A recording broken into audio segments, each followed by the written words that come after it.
Good morning, students. So let's start our third lecture on sound. First of all, these are the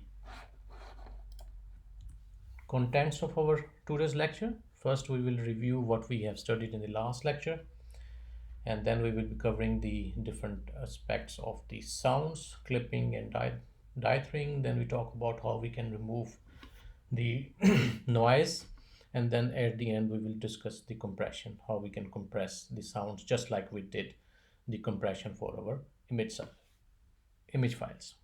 So these are the learning outcomes of today's lecture. So we will be describing what is a clipping and when it occurs. Then we will also describe tithering and when it is useful, and explain the use of the noise removal using the low pass and the high pass and the noise gate filters. So how we can remove those noises from our recordings, audio recordings. And then we will talk about the audio compressions concepts, and then later on we will be discussing two different audio compression algorithms which are called MP3 and the AAC.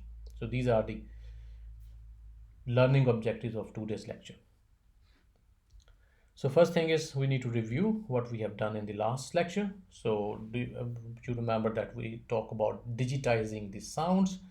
Digitizing sound mean that we are trying to quantization, and the sampling. Sampling mean how many sample points we are selecting from the sound, from the original sound that we want to quantize and record in our digital files. The process is similar to, this process is similar to the digitization of the images.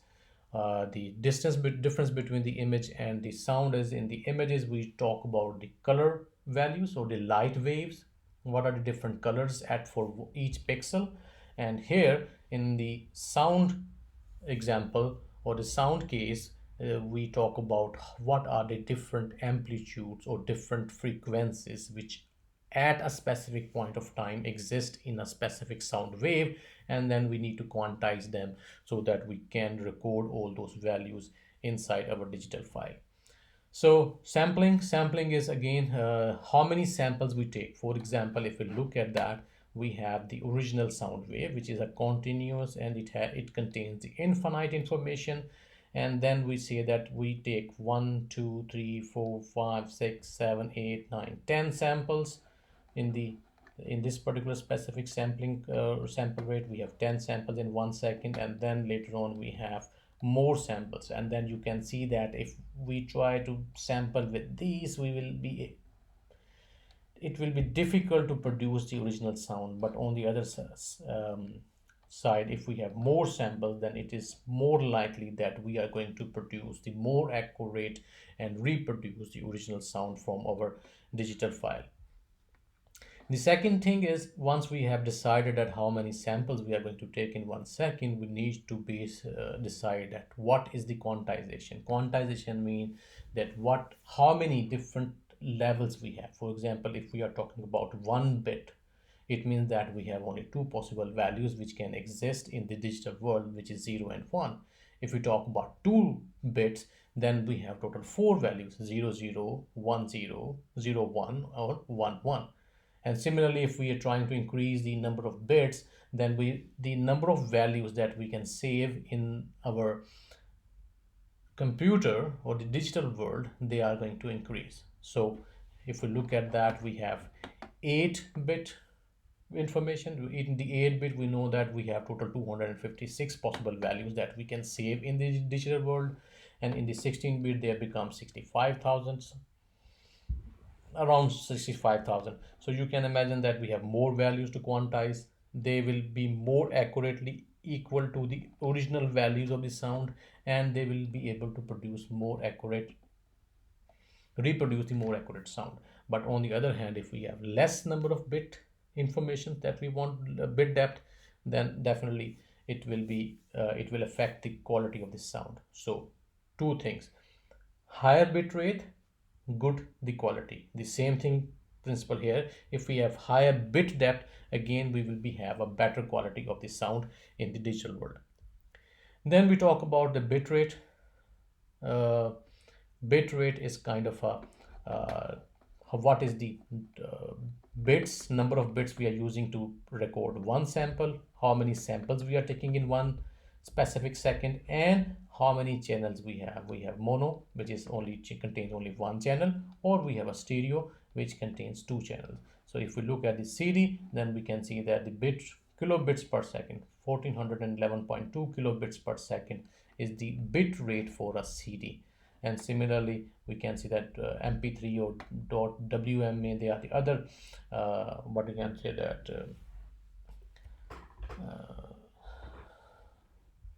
file formats for the audio, and here the bit depth and the sample rates of are different. So if we talk about the mp3, it's 128 kilobits per second.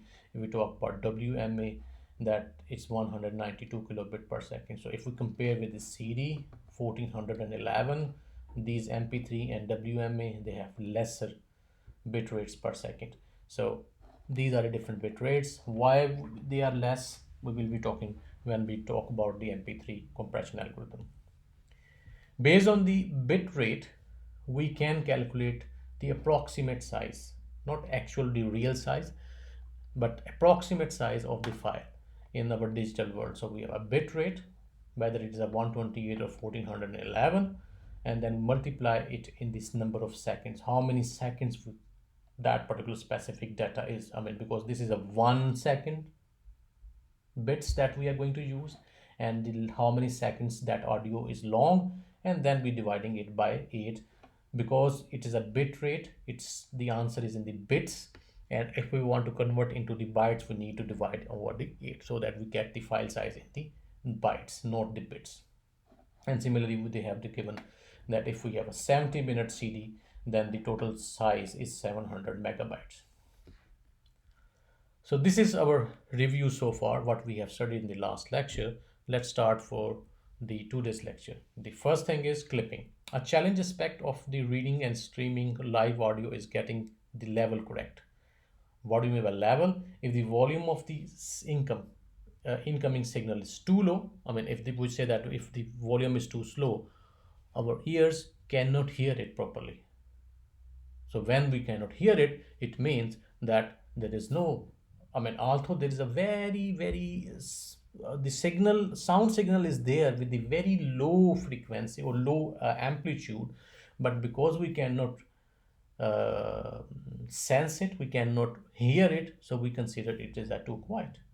And on the other hand, if the level is too high, the clipping will occur. If it level is too slow, the sound volume is too slow, we cannot hear it, and we will consider it as a quiet. On the other hand, if this level is too high and we clipping occur. What do you mean by too high? Let me show you the example. If we look at that, this is the original signal. And then, as you know that we have a bit depth, we have a maximum value that we can save in a specific file format. If we are talking about the 8-bit or 16-bit, then based on that particular bit rate, the maximum value that we can save is different. So if that signal value goes beyond that maximum value, what happens for this particular part, which is above that maximum value, we have no other choice but to record them as the maximum value in our digital world, and that specific phenomena is called clipping. And once the clipping is done, there is no other way that we can recover the original sound, or we can recover from that particular specific issue. So we need to make sure that we are having the correct maximum and minimum threshold values, which we can save in the digital world according to the situation that we are in, the sound that we are saving or recording. Then we have the other thing, that is a dithering. So the audio file is converted to a low bit depth quantization error can occur. So whenever we are having audio file and we want to convert into a low bit depth, it means we have a 16-bit and we want to convert it into the 8-bit information. So 16-bit, 8-bit information. So definitely there will be some we need to the quality will going down, because we need to sacrifice a lot of data that will be lost during that particular specific conversion process. So this result in the sharp jumps between the quantization levels. What do you mean by this? So for example, if we look at that, we have a 24-bit information, and then we are trying to reduce it to the 8-bit information. And actually, if we try to do that, the information, the what you can say, that the amplitude is going quickly up and down, up and down, up and down. So that specific phenomena is called dithering, and we can try to overcome this particular specific thing. Instead of going quickly up and down, we are trying to smooth the information at a specific level, but again that will reduce the sound quality up, significantly reduce the sound quality. So detaching sound introduce random noise to reduce the sharp quantization jump. So that is the what we can say, that we are trying to introduce that particular specific dithering. But again, if you look at the flat signal is going to come in, and that particular specific phenomena is called dithering. When we talk about the noise, so noise is something which is like in the background. Maybe I'm also recording this particular lecture, maybe you hear some background sounds, maybe the sound of the birds, or maybe some car is passing by my house, so you can hear that background sounds. If you consider this particular specific scenario, I am recording, my sound is the main sound, and it is more near to my mic. And if you look at that, the curve, or the what you can say, that the signal itself, my sound will be higher in terms of the amplitude and in terms of the volume, as compared to the background noise which is coming from the road, the some passing car. It will be slow, it will be low. So we can say that is a background noise which the microphone is picking, because still it hears some small sound of the car passing or the bird chirping. So this particular specific sounds which are not intended to be recorded, we call them noises. The other phenomena that can cause the high frequency hissing or the low frequency rumbling to the present recorded, it is called sound. Whether it is a high frequency, which is like maybe I'm doing this thing, all of a sudden you move my mouse like this, so you can hear that sound. This is something which is what you can say, that a noise which is coming from the background, which is not intended to be recorded.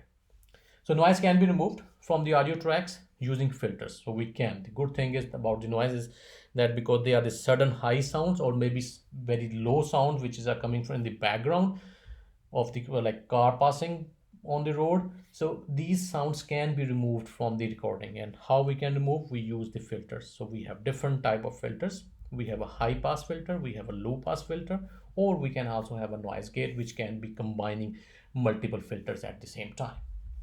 So what is a low pass filter? Low pass filter mean that if background noise which is coming from the road of the car passing by, that frequency is still picked by the microphone, but the sound is very slow, very the amplitude of that particular specific frequency is very low. Or you can see, in simple terms, we can say that the volume is very low. So we can say that low pass filter allow low frequencies to pass through and will block the high frequencies. Only low frequencies can pass and high frequencies cannot pass. This is like when we are doing that particular specific, we are moving our mouse, and this is all of a sudden high frequency which is coming from our surrounding environment, and then low pass filter will actually remove that particular specific sound from our recording. And the high pass filter is that the background noise which is coming from the car, it is going to be suppressed. Why? How? Let me show you. For example, this is our actual signal which is coming, which is recorded by the microphone. And if we look at that, we have continuously sound where I have stopped talking, and but the background noise is coming, which is where you have very low amplitude or the low volume. We can simply say that it is actually a silence, not actually a signal. So we can record the zero amplitude instead of having those small what you can do, the small frequencies, saving them. Similarly, We can also have something which is a high pass, so which can also, the higher frequencies can be removed from this one. So in this way we can try to apply certain filters to filter out some specific noise. We can also have a noise gate that can have removed samples that fall below a specific amplitude, and which are above that specific amplitude. So we can also have a in between. So the all the noises, not all the noises, all the sound signals which are in between the lowest point and the highest point, we are going to save them inside our recording system. Otherwise we are going to discard them. So this is also possible. So this is how we can remove that particular specific noise. So we have a low pass filters, we have a high pass filters, or we can combine them into the noise gate. Then we talk about the compression. And if you remember, if you recall that when we talk about the compression of the image files, we have two types of compressions. One is the lossless compression, and second one is the lossy compression. So first, here again, we also have two types of compression. One is the lossless compression. For that particular specific, we have a specific algorithm that is called Huffman coding, can be used for the lossless compression.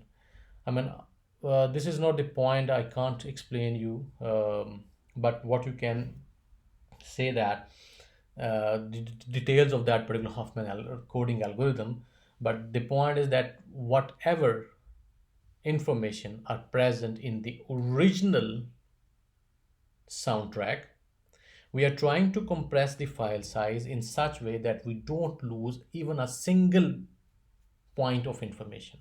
So that is the lossless. We can accurately reproduce the same sound that is present in the uncompressed file and in the compressed file. The quality of the sound is going to be remain same, exactly the same, no matter how much size is being reduced or not. But definitely when we're talking about the lossless compression, we cannot achieve the higher compression. It means that we will have a lesser compression, and the size may be from 20 megabyte size, it become 15 or 14 megabyte size. Okay, so it is not going to significantly reduce the size of the file. So that is, Hoffman coding is a lossless compression algorithm for the audio. They will only work for the audio recording where the amplitude of the sound mainly falls below the maximum level. So again, we have certain specific condition on the Huffman, that if the sound is actually remain below that specific maximum level, then we can apply the Huffman compression, otherwise we cannot. So this is a special case. In general, whenever we are doing the compression of the sound, we always have some loss, some information. So we try to reduce that loss while achieving the higher compression. So how we can do that? So there are different ways. For example, compressing the silence.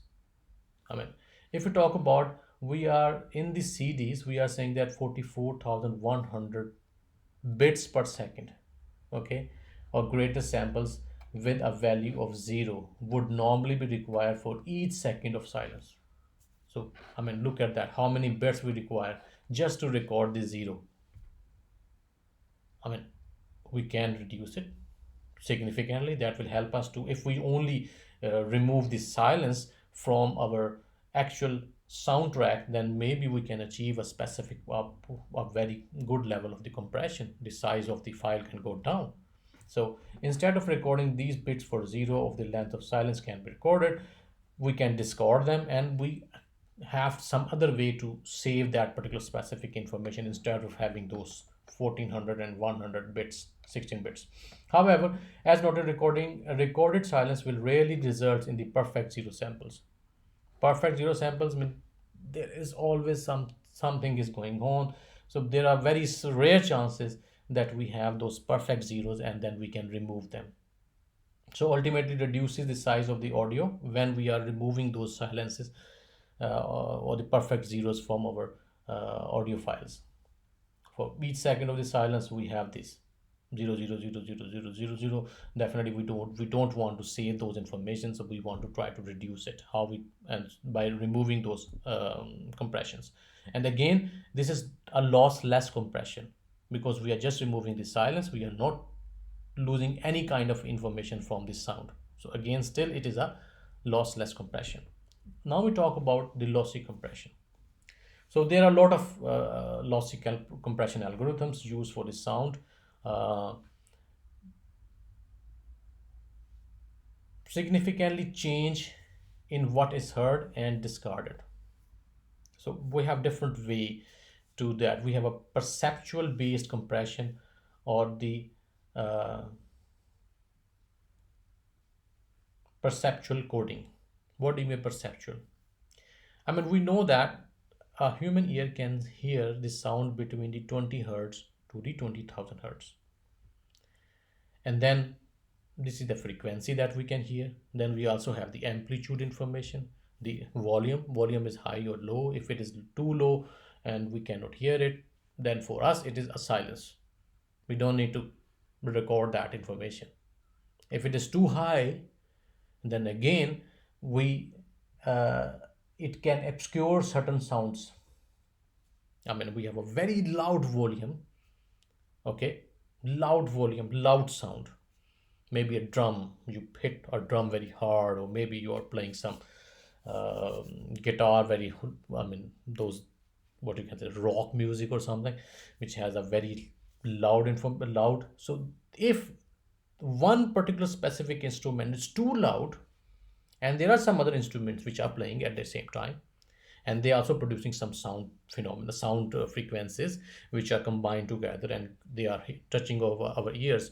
But the point is that one instrument which is too high, it is obscuring, it is hiding those minor sounds that are touching our ear, but we cannot we cannot sense them, we cannot hear them, we cannot differentiate between that high sound and the low sound. So when we cannot, it means that we are not actually listening that low frequency sound against that high frequency sound. So the two high frequencies can obscure the other sounds. So do we need to those record those other sounds because we cannot hear them? So again, we are going to discard those low sounds, and we are not going to sample them inside our digital system. But still, we are going to hear the same quality of sound that we are hearing at that time. The quality will not change, but we are discarding certain information which are not heard by the human being. So for that they have different type of studies. They have undergone a lot of studies, and then they came up with certain specific threshold of the hearings. I mean, threshold of hearing of the minimum level at which sound can be heard by the human beings. It varies from the linear with linear non-linearly with frequency, 20 hertz to 20,000 hertz. This is the normal range for our human ear. And then look at that, the decibel, the sound pressure level is high. Then if the sound pressure level is below this particular specific point at this particular specific frequency, it means we cannot hear it. This is the minimum threshold value of minimum sound pressure that we can hear at the frequency of maybe 30 hertz, and then so on. So you can see that as the frequency is going up, that threshold is going down, but as the frequency is again going up after that 10,000 hertz, it is going again up. So every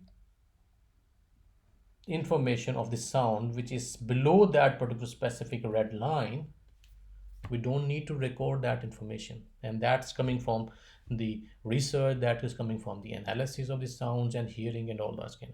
So based on that particular specific analysis, we can say that if some frequency which is here, I mean, if I just go and try to draw that something here, I mean some frequency which is at here, we don't need to record it. The reason is that we cannot hear it.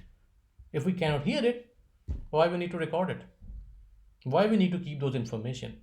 So we will discard those information, and that will help us to gain the lossy compression, but without sacrificing the quality of the sound. Again, compression, uh, when the compressing sounds, there is no point in retaining the sounds that fall below the threshold level hearing. I mean, we cannot hear, it's required. So when we cannot hear, we just can ignore them, we can discard those. So a compression algorithm can be discard this particular specific data. The second thing is masking.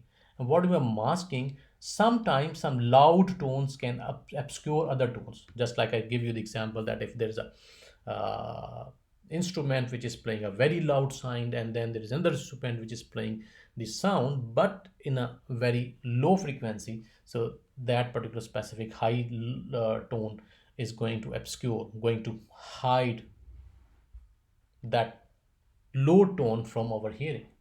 It is hiding from, obscuring from our hearing. We cannot hear the low tones in the presence of the loud tone. And the not only the loud tone can have the effect on the low tone instruments which have been played before or after. So what do you mean by this? I mean, if we're talking about a specific frequency which is here, which is a low tone frequency, and here we have high tone frequency here, and when this particular specific information is going to be obscured or hidden behind that particular high tone frequency. The reason for previously, reason for this particular specific area, the information are going to be obscured, or we cannot hear it. The reason is that our human sensors take some time. For example, if we talk about the image 1/10th of the second, when we see something, that particular impression remain in our brain for 1/10th of the second. And if something is coming before that particular specific 1/10th of second, we consider it as a moving. So that is the same phenomena that the animations or the cartoons are using. They are moving the pictures in such a way which, like, maybe 30 frames per second, not 30 frame per second. So when we start talking about 30 frame per second or 60 frame per second, and then we have the impression of 1/10th of second, it means that in 1 second we can only see 10 frames. If it is more than 10 frames, we will see that the things are moving. It is actually an illusion that they created by due to our sensory limitations. So similarly, this particular specific frequency which is low, which we can hear, if that particular high tone is not there, we can hear. But what happened? Because this particular specific effect remain in our brain for some specific time, and then this particular high tone occur, so then it automatically remove that particular specific part, and then we cannot hear it in the presence of that high tone. The same thing is happening for the afterword, because if the afterword, again, it has a longer distance here, because this high tone is going to have remain in our senses for a little bit long time, unless and until this effect fade off from our senses, then we will be able to hear the low tone frequencies. So this particular specific phenomena is called masking. And then again, all the information, all the sound waves which are below that particular specific curve, we can discard them. We don't need to save those information because we cannot hear them. Again, we are achieving the high quality of the sound, which is what we are hearing at the real time, but without sacrificing the good quality of the sound, we can ignore a lot of information. So that also help us to reduce the size of the file. That's again help us to compress the file size. So due to the dynamic masking, so now again, so first of all, we have that particular specific way. We have a specific curve on which, if we are talking about the normal frequency, loudness, and then if we have the high tones which are coming in during the recording time, so that become a masking, but in a dynamic way. If we have a high tone, then that particular specific masking curve is going to change dynamically. So due to dynamic masking tones, there is additional opportunity of discarding the data that falls below the modified threshold. That modified threshold value, due to that high tone, we can discard that particular specific data, just like we have done here. So these are the different way to do the compressions. So in particular, the audio spectrum is separated into 32 different bands, or the multiple frequency bands. So for each brand, for each specific frequency values, we have done all those research and all this analysis, and based on that we come up with that dynamic masking tones, and that will help us to reduce the file size. So we have different type of compression algorithms. Turning the preceding ideas into the working algorithm, of course, become complex. This is out of the scope of this course. We are not going to discuss that, but we have different type of MPEG. That's MPEG is a moving picture experts group. Okay, if you look at that moving picture expert group, MPEG, that we call it MPEG. So some of the best known algorithms that have been developed for audio compression belongs to the MPEG standard. We have MPEG 1, MPEG 2. Primarily, they are made for the video standards, but as you know that video also have the audio, and they are also applied on the audio compression. So we have the, based on that particular MPEG, audio has actually been successfully, and it is often called on it used on its own purely for the compressing of the sounds. So the MPEG 1 specify three layers of the first MPEG 1, that is the first standard, specified three layers of audio compression, and we call it MPEG 1 layer 3 audio, and we, in simple terms, we say MP3. Okay, three layers, and MP4 the MPEG. So as it is actually called, and achieve the compression ratio of 10/1. It means if we have a 30 MB file, which is the original file, then we can compress it into the 3 MB. So we can reduce 27 MB of data.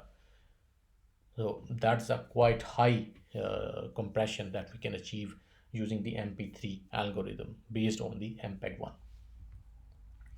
So the encoding process is increased. The encoding process increases the complexity from layer 1 to layer 3. First we apply, just like we have low pass and high pass filters. So we have layer 1, layer 2, layer 3, and from layer 1, when we move to layer 3, the complexity of the compression is going to change. The layer 1 is less complex, layer 2 is more complex than the layer 1, and layer 3 is more complex than the layer 2.